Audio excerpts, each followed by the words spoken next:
home workout for March 18th, Wednesday. Class workout right here. It's going to be pretty easy to do this one at home. Pretty easy substitute, so we'll talk about that in a second, but let's explain that workout. So we have 2 8-minute AMRAPs. First one is 2, 4, 6, 8, 10 of deadlifts, toe to bar, handstand push-ups. So you're going to do 2 of each of those movements, then 4 each of those movements until you finish that 8-minute AMRAP. So say I finished 10 through that round of 10s, plus I got 2 deadlifts. After that 5-minute rest, I'm gonna start with those 2 deadlifts and then go back through my 10, 8, 6, 2 until I get to the end. So I'm gonna start with those 10 handstand push-ups, 10 toe to bar, 10 deadlift, then I'll do 8 of each all the way down. The idea is that you should be able to finish or come close. Most people are probably not going to get through the same number of reps they did the first time because they're going to be a little bit more fatigued. However, you're starting with the big number and working lower, so it should kind of equal out and you should be pretty close. So with that being said, deadlift is a really easy movement to substitute at home. So if you have kettlebells, dumbbells, that's going to be super easy. If you have, we talked about yesterday, the backpack, we'll talk about that in a second. You can do backpack deadlifts. Really, you can essentially deadlift any object you have in the house as long as you're keeping that back flat, keeping that core tight, in those proper movements. Toe to bar, that's an easy one. We're gonna go V-ups or tuck-ups. We'll demo those in a second. And then handstand push-ups. You can do those handstand push-ups on a wall. I would not recommend doing kipping or even strict on drywall. If you have a basement that has maybe cinder block or something a little bit more sturdy, you could probably do some strict or kipping handstand push-ups. But don't be messaging me that you put a hole in your drywall because you tried a kipping handstand push-up.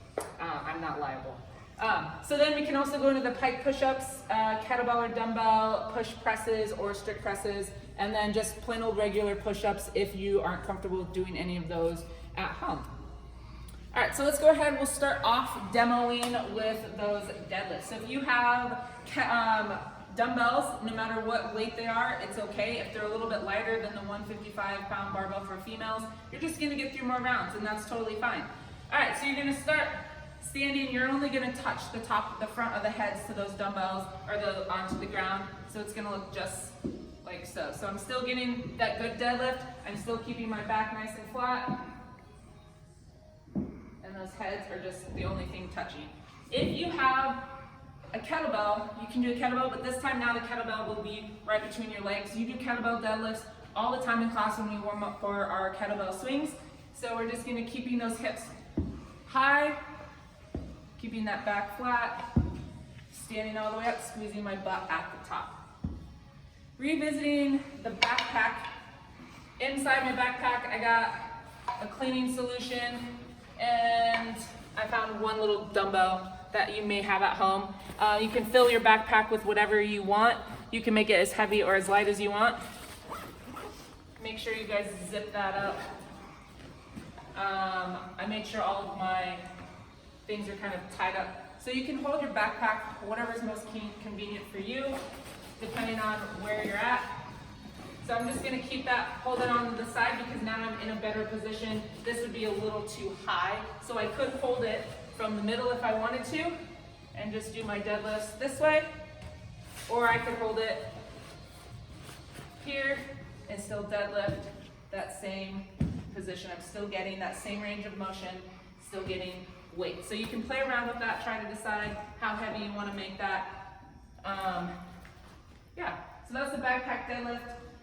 V-ups, tuck-ups. So with that V-up, you're always going to start in a plank or that hollow position. V-up, touch your toes, come back down, finishing in that hollow position. If you're unable to hold that, we can go into that tuck-up position. Your hands can stay on the side, or your hands can come back into that tuck-up position. I gotta catch my breath a little bit. All right, so handstand push-ups, lots of different options for that. So we're gonna start with regular push-ups and work our way down. So you guys all know what regular push-ups are. If you even need to scale those push-ups to an elevated push-up, you can use a chair for elevated push-up. You can use the back of a chair for those higher elevated push-ups so you can keep getting through that workout. Dumbbell, kettlebell push press if you have those dumbbells. You can just give me those push press. You can even go strict press without that dip if you want to make them a little bit more difficult. Pike push-ups, if you have like a little pillow around, it might be helpful to have something to soften your head just a little bit. So with those pike push-ups, get that out of the way. Widen your feet as far as you need to and able to keep that good position. So some of you might have those feet nice and wide. Remember, you're trying to make that tripod position. Don't allow your head to come between your hands this way. You're trying to get into that tripod. So I'm here, so now my head is gonna try to aim for right here on that ab mat. So I'm coming down, pushing right back up. So my feet are wide. If that's too easy, I can bring my feet a little bit closer together. Actually, I can't do that. My hamstrings are way too tight. So you might find that you have to go wide just for those hamstrings. And then lastly, you can go off of a chair. If you do a chair, you're gonna wanna keep your feet as close to the edge as possible. If you go towards the end, you have that chance of slightly tipping that chair over. Same thing, if you have a pillow, might be helpful for your head. So I'm gonna be pike, so noticing my hips are almost right over my arms. Be in that position, down, tripod, pressing through.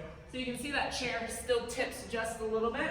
So you might want to weight it down or use a little bit straighter of a chair. Now that I'm winded and warmed up, I'm actually ready to do this workout now. So yeah, see you guys tomorrow.